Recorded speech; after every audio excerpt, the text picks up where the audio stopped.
periods all the way through. The department was unable to do that, and that meant that this was more a political decision than one predicated on biosecurity on trade. That's something we should all be worried about. And in fact, when you see in March this year that the Inspector General of Biosecurity made a recommendation to the government that all these types of decisions should be independently reviewed, peer-reviewed, by an independent scientific panel, that's been ignored. That should raise alarm bells for every producer in this country. No matter the scale of the import, our responsibility as a federal government is to keep our borders safe. And to ignore the independent advice of the Inspector General is reckless at best. But it was Cattle Australia that continues to prosecute that and continues to make sure that your voice is heard, as we will. And it's important that we return to a rules-based order of trade. The United States has obviously stepped outside that, and our role is to influence them to return to it. A rules-based order of trade has done Australia well, it's served the United States well, it's served the world well. And it should be predicated on open markets, free markets, predicated on phytosanitary being the only limitation of that type of trade. And so it's important we continue to move towards that. And so today I also wanted to give you some assurances about an announcement my party made last weekend. We made a decision around climate change and energy policy moving forward, one predicated on net zero. That has potentially international implications, but it's not one that we rushed into and simply said no. We went away and made sure that we understand why we're saying no, what we're going to move to, and ensure that we don't take away the trade opportunities of primary producers of this entire nation. And so what we're saying is that there is a better, cheaper, fairer way than the government's $9 trillion net zero plan. That puts at risk the Medicare, the NDIS programs in this country.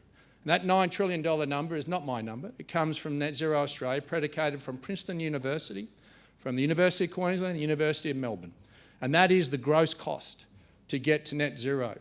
That is something that, while they say it's not a cost the government will directly pay, it's something we will all pay. Because Australia is not some magical land where multinationals will come here and spend $9 trillion and not expect to get that back, nor a return on it. It's something you'll have to pay.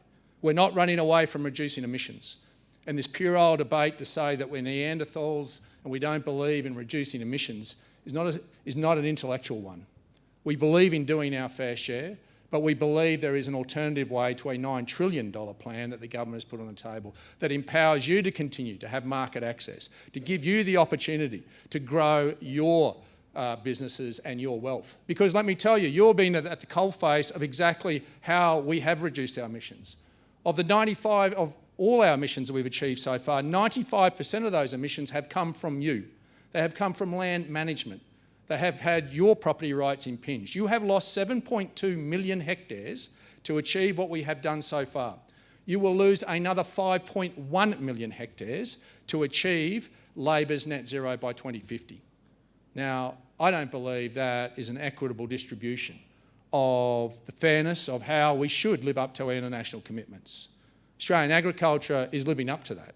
And I don't believe that we should go down a Scope 3 emissions profile that corporate Australia is being asked to adhere to. Because, let me tell you, no other country in the world is going down that. The United States isn't, and it wasn't the Trump administration that walked away from that. It was actually the Biden administration that saw the sense in removing themselves from asking for Scope 3 emissions from primary producers. We are asking things of our country that no one else in the world is. So let's get back to what is achievable in this country. A cheaper, better, fairer way. A cheaper way that looks at your costs, the costs that you are being imposed on you. Those Scope 3 emissions were going to cost the economy $1.2 million in the first year alone in administration costs. Again, that's not my numbers. That's Treasury's own numbers about the administrative burden that they're going to place on you to achieve nothing that the rest of the world is actually even doing. And there is about us taking a responsibility of giving you affordable energy, of focusing in on giving you the opportunity to be able to have the inputs that are competitive with your international competitors. And that's about opening up our minds to all energy sectors, not going down the path of an all renewables approach. There's no country of the industrial scale the size of Australia that has gone down an all renewables approach. In fact, There is too. They had a red-hot crack. It was Portugal and Spain. They got to 77% and they lost their grid. So why would we, in a country that is blessed with the resources that we have here, that we would close our mind to what the rest of the world is doing in having a mix of renewables, of coal and gas with emissions reductions over those, along with nuclear energy, which is what the rest of the OECD is going down, giving us options. And the options are about speed. But we can also give you some hope in the short term, because many of you won't realise that at the moment the Australian energy market operator is forced to actually source their energy predicated on the government's climate targets of 2030 and 2035. Why wouldn't we change that mandate to sourcing the most affordable energy for Australians now? And that means extending the capacity investment scheme, which is something many Australians don't know, is a fund that underwrites renewable energy at this stage. Why wouldn't we extend that to all technologies, to expand that to what is in the grid at the moment to keep baseload power in there? That's common sense. Those are the practical measures that we can do. But we should also live up to our international commitments. We're currently 1.1% of global emissions. We shouldn't fall below, but we shouldn't streak ahead. And to give you a perspective, the OECD, we in the last 5 years have reduced our emissions at double the pace of the OECD. And the targets that have set for 2030 and 35, we will actually reduce emissions in Australia every year by 4.7%. The OECD will reduce theirs by only 1.7%. So let's do our fair share. Let's do it in a fair, equitable way. An equitable way that gives you hope, that gives you opportunity, that does our fair share in the world, but doesn't tie you to a $9 trillion price tag. That's common sense. That's the mature conversation that we want to have, but we want to protect your markets, that we can say to the world that as you reduce your emissions, we will with you as well. That's the Australian way. That's the fair way. And I'm proud to say that we've done this in a considered way to protect you from you losing your landscape and from you having to continue to take extra burden from what the rest of the country is being asked to do. That's common sense. That's the conversation we want to start in a mature way. And so we started that on Sunday and we're going to continue that on, and I hope our coalition partners will agree with us over the coming couple of days.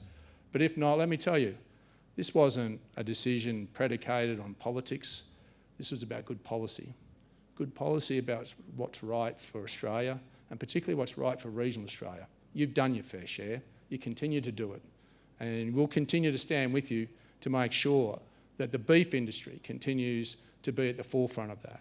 So can I say, for all you have done for our grateful nation, you should be so proud. Your chin should be up and your chest should be out, because we do it better than anyone else in the world. And anyone that tells you any different, you should tell them to get stuffed, because the reality is Australian beef has led the way. It has led the way here domestically, and it has led the world, and never let anyone forget it. Thanks for having me.